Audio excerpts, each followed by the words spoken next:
Bienvenue dans la quatrième vidéo sur la chaîne Économétrie pas à pas.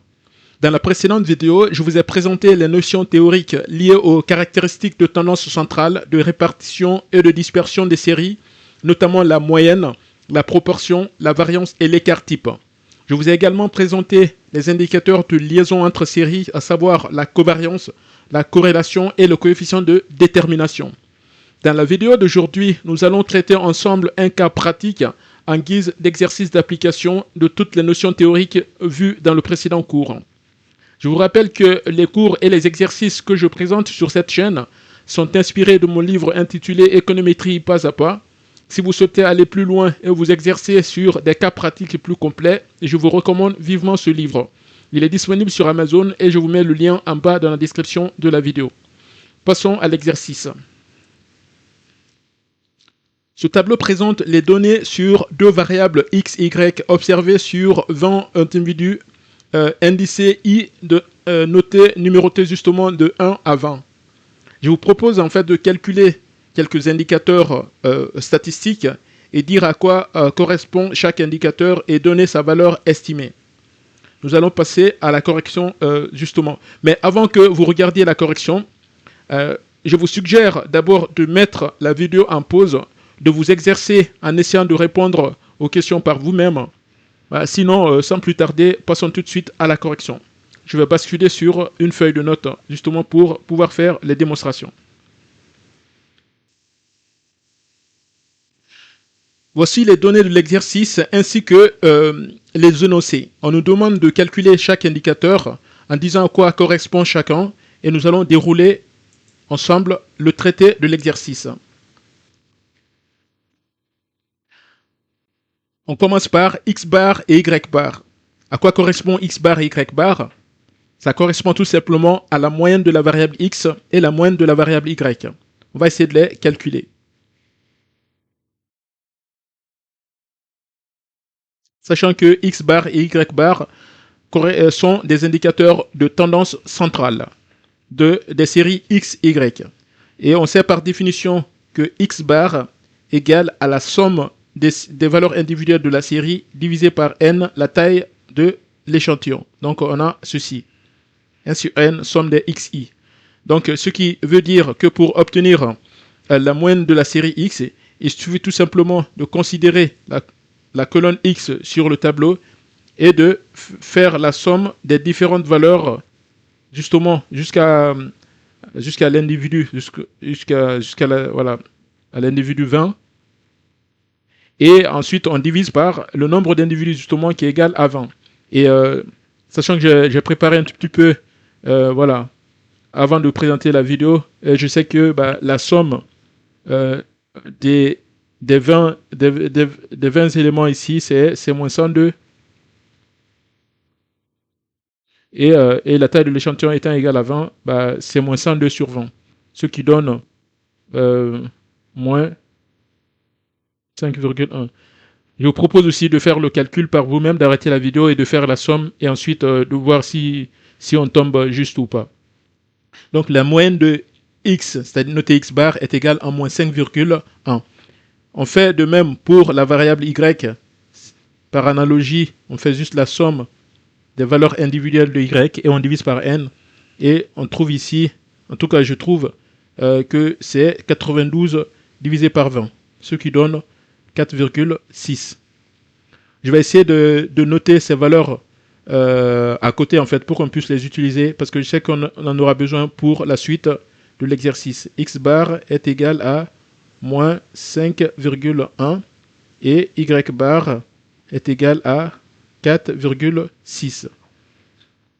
Ensuite, on nous demande de calculer S carré X, S chapeau carré X, S carré Y et S chapeau carré Y. On va se focaliser d'abord sur S carré X et S carré Y.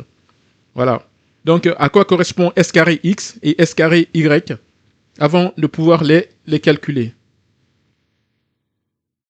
S carré X et S carré Y.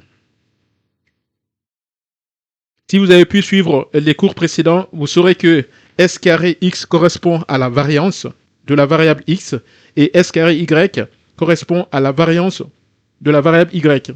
Et on sait que, par définition, la variance de x s'obtient à travers cette expression.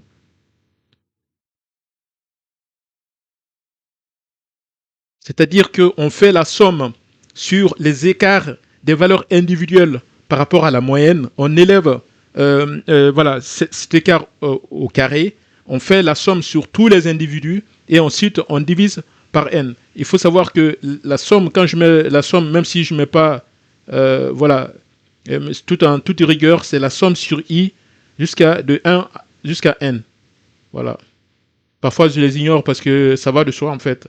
Donc là, i allant de 1 à n, mais mathématiquement, c'est ce qu'on devrait mettre. Donc la somme sur tous les individus des écarts élevés au carré.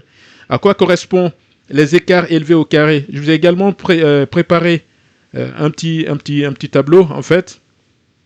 Donc, je vous ai repris, en fait, la série des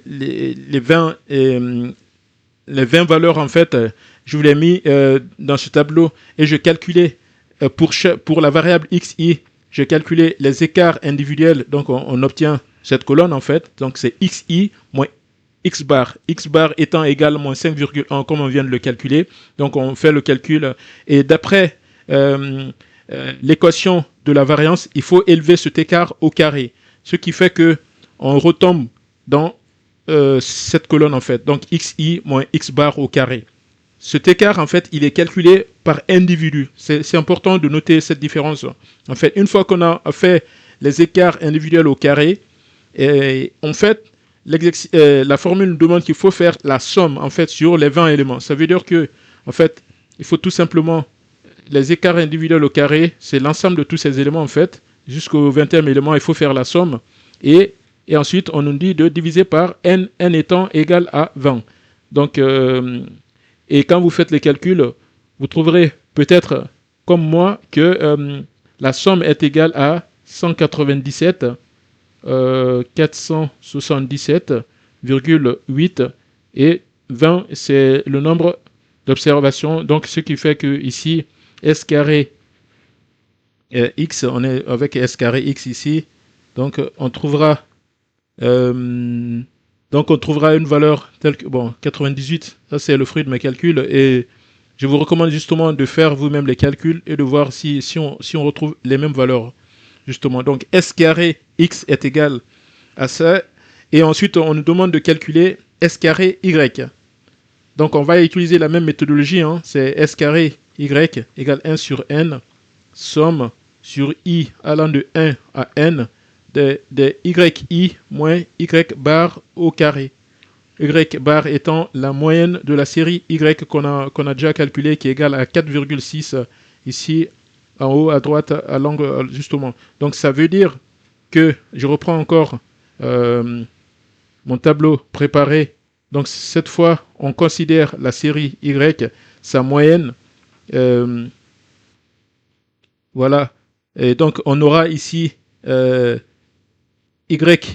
yi moins y bar, et ensuite on élève au carré pour trouver yi moins y bar au carré. Ensuite on fait la somme sur les 20 individus et après on divise la somme par 20, voilà, justement, qui est la taille de l'échantillon. Donc si vous avez fait si vous avez fait le calcul bah, vous-même, vous trouverez peut-être que comme moi, que la valeur de la somme, c'est 280, je note en fait, 0,348 divisé par 20. Donc on trouve S carré Y est égal à 14,001,74. Donc Sx donne cette valeur et Sy donne cette valeur. Donc on a répondu à la première question. Donc S carré x. On va essayer de noter. Pardon, ça c'est mal noté justement ici. S carré x est égal à 98 73,89 et S carré Y est égal à 14,001,74. J'essaie de noter ces valeurs-là à côté parce qu'on en aura besoin pour la suite de l'exercice. Et maintenant, on va s'intéresser à S chapeau carré et X, S chapeau carré Y. Toujours en se référant au cours, et on sait que S chapeau carré X correspond à la variance empirique modifiée et S chapeau carré Y, la variance empirique modifiée du X pour le premier symbole et pour le deuxième symbole S carré S chapeau carré pardon Y correspond à la variance empirique modifiée de la variable Y. La différence entre la variance empirique qu'on vient de calculer, c'est que il faut diviser tout simplement la somme par n-1 comme on a vu dans le cours. Donc, je vous reprends justement le cas de S chapeau carré X. Donc, c'est égal à 1 sur n-1, la somme des xi moins x bar au carré. C'est la variance empirique modifiée de la variable x. Et de même, la variance empirique modifiée de la variable y, c'est sur n-1. Donc, je vous laisse faire ce calcul et ensuite, donc, je vous laisse S chapeau carré X égale à combien et S chapeau carré Y égale à combien, sachant que la seule différence, c'est qu'il faut diviser par n-1. Et nous avons vu qu'il y a une relation de proportionnalité. Vous pouvez aussi vérifier qu'il y a une relation de proportionnalité entre les deux types de variance, c'est-à-dire la variance empirique et la variance empirique modifiée à travers tout simplement l'expression. Je prends par exemple le cas de la variable x. On a tout simplement donc là voilà, donc s carré chapeau x est égal à tout simplement n sur n-1 s carré x. Vous pouvez aussi vérifier cette relation. Il y a une relation de proportionnalité. Donc, soit vous utilisez la formule initiale en disant 1 sur n-1 somme des xi, donc vous faites tout ce calcul, ou bien vous utilisez tout simplement cette relation. Cette relation est valable en fait. Vous multipliez la variance empirique par n sur n-1 pour trouver la variance empirique modifiée. Voilà, donc c'est une méthode que je vous propose aussi pour aller vite.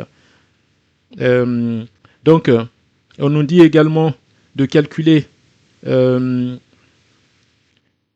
Sx et Sy, et justement, donc calcul de Sx et Sy. Calcul de Sx et Sy. Tout à l'heure, on a calculé S carré X, S carré Y. Vous devinez que Sx égale à la racine carrée tout simplement de Sx carré.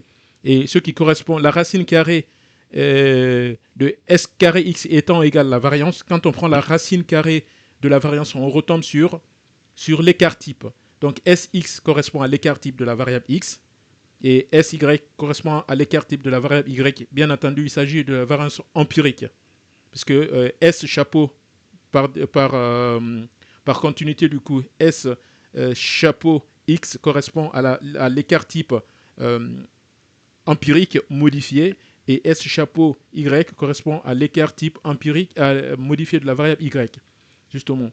Donc là, je vais pouvoir poser l'expression de Sx égale tout simplement la racine carrée de S carré X et Sy égale à la racine carrée de S carré Y. Connaissant les valeurs, le calcul devient une application numérique tout simplement. Donc là, la racine carrée, on a 98, 73,89. D'après ce qu'on a, voilà, 98, 73,89.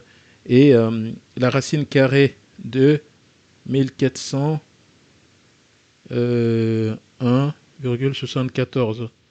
Voilà. Et quand on fait ce calcul, on tombe sur 99,34 et 118,33. Donc voilà.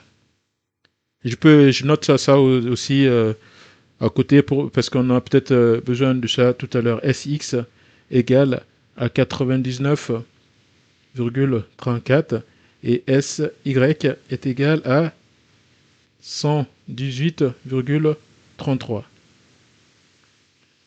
Maintenant, je vous laisse calculer S chapeau X et S chapeau Y du coup qui correspondent, comme je viens de le dire, aux écarts type empiriques modifiés de la variable X et de la variable Y.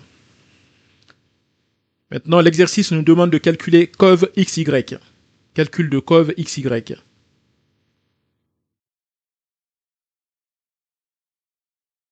À quoi correspond cov XY? C'est tout simplement la covariance entre la variable XY. La covariance est également notée R, X, on va dire petit s, grand S plutôt, donc je vais le noter directement pour éviter confusion. Donc XY est égal à S XY justement. Et si vous vous rappelez de l'expression, c'est égal justement à la somme, on va diviser toujours par n, la somme du produit des écarts individuels aux moyennes. YI moins Y bar. Si vous voyez dans cette expression, c'est-à-dire que on fait les écarts individuels par rapport à la moyenne pour chaque individu, on fait ce produit et on fait la somme de ce produit sur tous les individus, I allant de 1 à n. Si je reprends mon petit tableau, justement, préparé ici, je fasse tout ici, et voilà. Ce qu'on considère en fait, c'est qu'on a les écarts individuels xi et xi moins x bar et yi moins y bar, et on a le produit entre ces deux écarts, ça nous ramène justement dans cette colonne. Donc xi moins x bar multiplié par yi moins y bar, et ensuite l'expression de la covariance nous dit qu'il faut faire la somme sur tous les individus qu'on divise par n. Voilà, c'est tout logique du coup. Donc, ce qui fait que la somme ici, si vous faites les calculs comme moi, vous trouverez sur cette valeur, par exemple, 11, 18, 7, 1,2 divisé par 20. Ce qui donne 55, 93,56. Ça, c'est la covariance. La covariance entre la variable xy, je vais essayer de le noter tout en haut ici pour pouvoir garder les valeurs au chaud en fait. Donc covariance, on va noter x, sxy.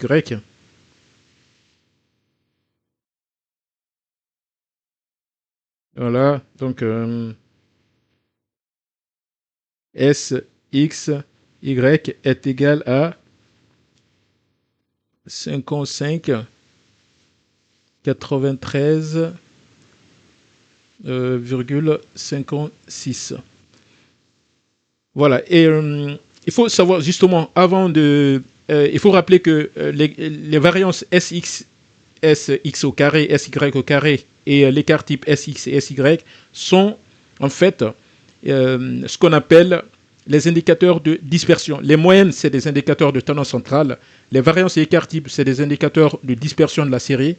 Et maintenant, quand on rentre dans le cas de la covariance, on rentre maintenant dans le cas des indicateurs de liaison entre séries. Ici, la covariance mesure le degré de liaison entre la série X et la série Y.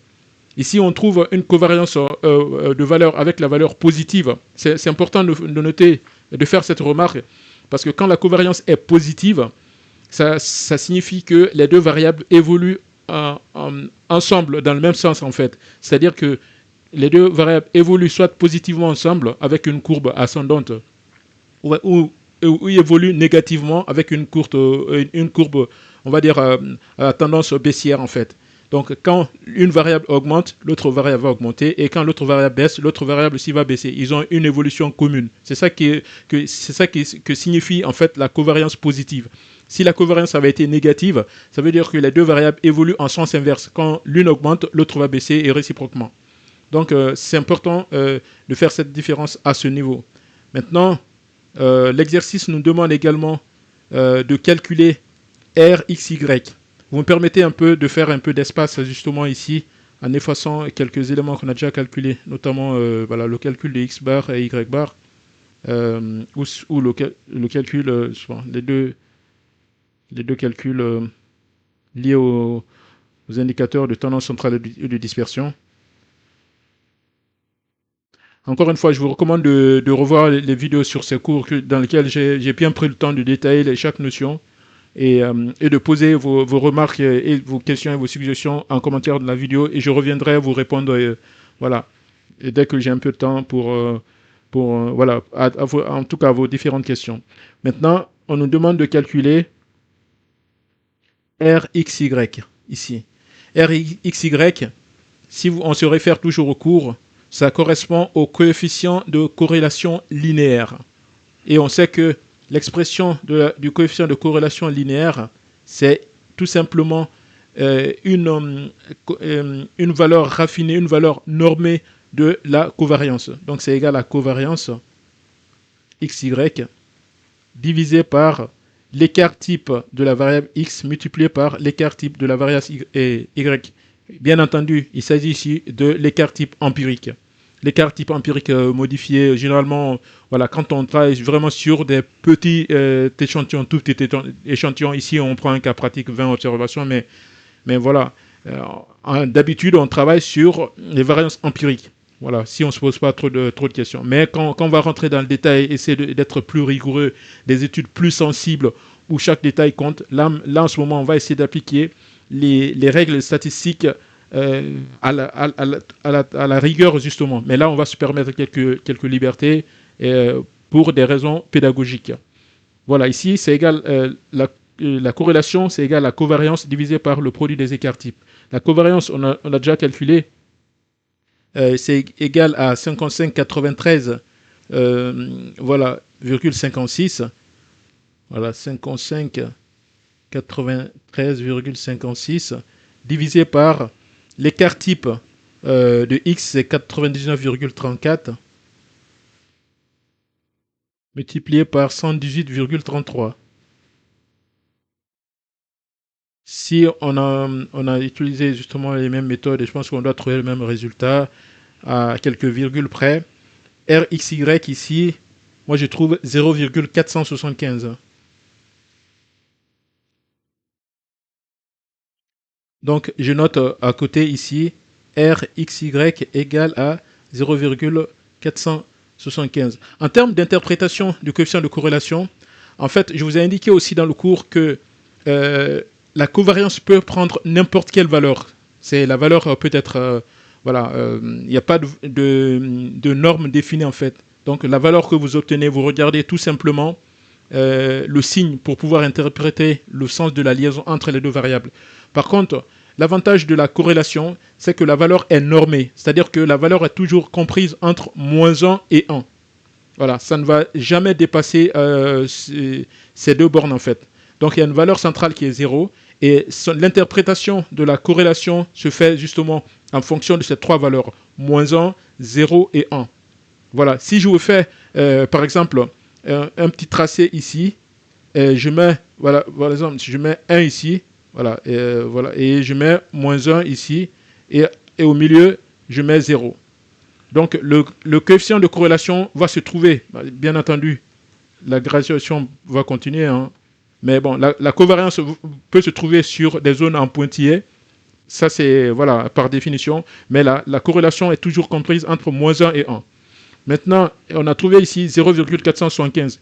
Ça veut dire que cette corrélation se trouve quelque part ici, en fait. Voilà. Et qu'est-ce que ça signifie? Généralement, plus la corrélation est proche de 1 ou de moins 1, plus ça tend vers 1 ou ça tend vers moins 1, on dira qu'il y a une forte corrélation entre les deux variables. En termes de vraiment degré de liaison entre les deux variables, la corrélation est forte lorsque la valeur tend vers 1 ou moins 1. Et lorsque la valeur est dans la partie négative, c'est-à-dire ici, voilà, on dira que la corrélation est négative. C'est-à-dire que les deux variables évoluent en sens inverse. Quand une variable augmente, l'autre va baisser. Et quand l'autre variable augmente, et quand l'autre variable baisse, l'autre variable va augmenter. J'ai pris l'exemple, par exemple, de la demande de crédit, pardon, et du taux d'intérêt. Lorsque le taux d'intérêt augmente, la demande de crédit de consommation baisse, et lorsque le taux d'intérêt baisse, la demande de crédit auprès des banques, justement, va augmenter. Donc, il y a un effet balancier entre les deux. Ouais.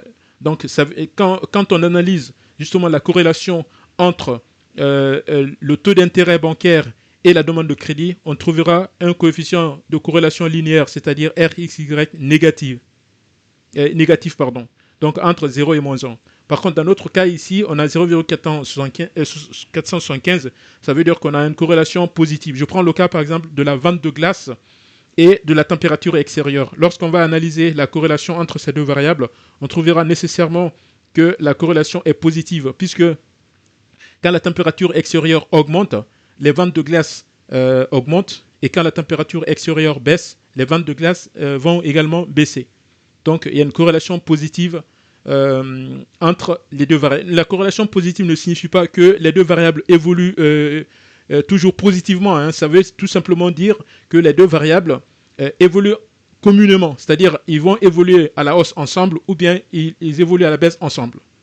C'est important de faire cette distinction également.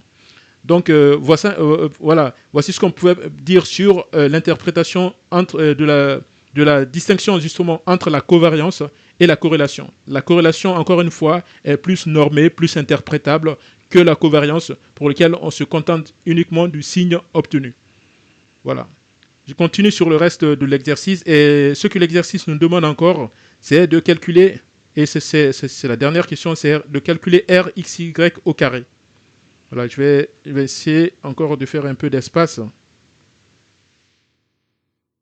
Voilà, donc à quoi correspond en fait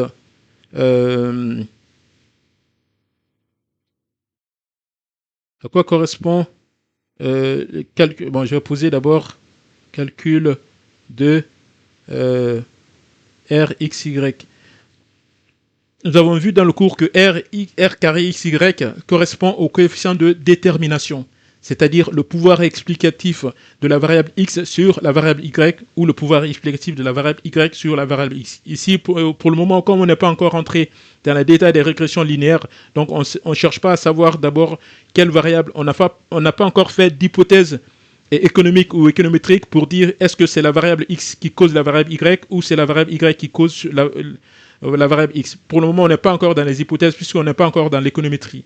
Nous sommes encore tout simplement dans les statistiques. Quand on pose que R carré XY, ça veut tout simplement dire la détermination entre les deux variables. Soit le sens peut aller de X à Y ou de Y à X. C'est tout simplement, donc ça va dans les deux sens. Ça montre toujours le lien, le degré de liaison entre les deux variables. Mais on avait posé on va déjà poser la définition de R carré XY. R carré XY, on avait dit que c'est égal à petit r xy au carré. C'est-à-dire qu'on élève tout simplement. Vous voyez que j'étais sur cette gradation tout à l'heure entre moins 1 et 1. Prenez tout simplement le carré des différentes valeurs sur cette graphique, sur cette gradation, et vous trouverez tout simplement que la gradation va se transformer en 0 et 1, en fait. Donc la partie négative va disparaître et toutes les valeurs de R carré se trouveront maintenant entre 0 et 1.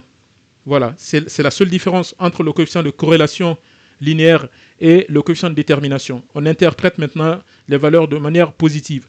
Et par rapport à l'interprétation, tout comme pour la corrélation, plus la valeur est proche de 1, voilà, on dira que il y a une forte détermination entre les deux variables.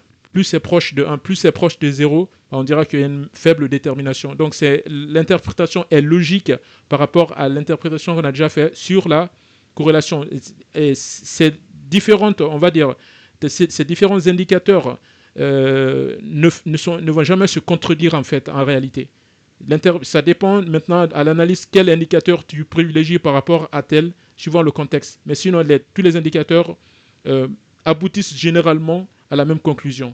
Si on préfère interpréter en fonction du R carré, puisqu'on est dans une régression linéaire comme en économétrie, alors on va dire plus le R carré est proche de 1, plus il y a une bonne régression, le x détermine réellement, x est une variable explicative pertinente de y, on dira par exemple.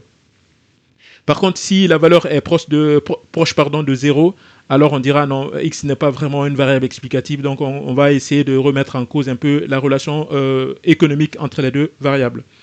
Donc généralement, le R carré est bon. J'anticipe un peu sur quelques notions économétriques, mais le R carré commence à être appréciable à partir de 0,6, 0,7, justement pour dire qu'il y a une bonne détermination entre les deux variables. Et conformément d'ailleurs à la corrélation aussi, une corrélation commence à devenir intéressante pour dire qu'il y a une forte corrélation entre deux variables, c'est à partir de 0,5. Ici, dans notre cas, on avait obtenu RXY est égal à 0,475. On va dire que la relation est vraiment moyenne, en fait. Il y a le lien est vraiment moyen, quoi, à la limite, en fait. Donc, et plus c'est proche de 0, on dirait qu'il n'y a pas de lien entre les deux variables. Voilà, donc ici, pour terminer le calcul, en fait, le RXY carré, ben, c'est égal à 0,475 au carré. Et je crois que quand on devrait retomber une valeur du genre 0,226, donc là, on va dire que R carré XY est égal à 0,226.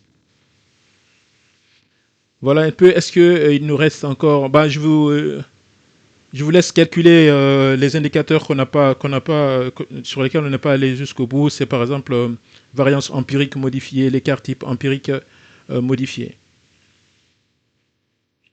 Voilà, je vais maintenant revenir sur ma présentation initiale. Je vous présente maintenant en fait la synthèse des réponses. Voilà. Voici les réponses, en tout cas d'après mes calculs, les réponses que moi j'obtiens. Encore une fois, je vous conseille vraiment de reprendre les exercices, de les traiter d'abord en toute autonomie, ensuite de comparer par la suite vos explications, vos réponses avec ce que j'ai dit voilà, dans la vidéo ou ce que j'ai dit dans les autres vidéos justement pour détailler plus les notions. Donc voilà un peu ce qu'on pouvait dire sur l'étude des caractéristiques des séries statistiques. Hein. Encore une fois, ce sont vraiment les caractéristiques individuelles ou de liaison entre les séries. Dans le prochain cours, je vais essayer de vous présenter les notions de loi statistique cette fois, qui sont des notions un peu plus poussées par rapport à ce qu'on a vu jusqu'ici. Et nous allons étudier ensemble quelques lois statistiques qui sont pratiquement toujours utilisées en économétrie en fait. Hein, parce que pour faire des tests statistiques, on a besoin de savoir d'abord les données suivent quelle loi statistique. En pratique, les données générées, les données suivent généralement une loi statistique. Donc le premier but d'abord, c'est de savoir quelle loi souvent quelle loi est distribuée une variable avant de pouvoir étudier d'autres caractéristiques plus avancées, etc. Donc on va essayer les lois qui sont communes généralement, on va dire, aux événements courants de la vie, les phénomènes qu'on a l'habitude d'étudier, c'est souvent la loi normale, la loi de Student, la loi de Q2, la loi de Fischer, il y a d'autres lois, hein, la loi de Poisson, etc., la loi Gamma, la loi exponentielle. Donc on va essayer de voir quelques lois courantes, telles que la loi normale gaussienne, la loi de Student, la loi de Q2 et la loi de Fischer, qui sont vraiment les lois incontournables pour faire les tests économétriques, en fait, sur lesquels se basent les estimateurs économétriques en général. Donc, on va essayer de parcourir ces différentes lois statistiques avant réellement d'entrer dans le vrai cours d'économétrie en soi. Donc, je vous conseille, en fait, de vous abonner à la chaîne et surtout d'activer la cloche de notification afin d'être informé de la publication de nouveaux cours. Voilà, et à très vite pour la prochaine vidéo.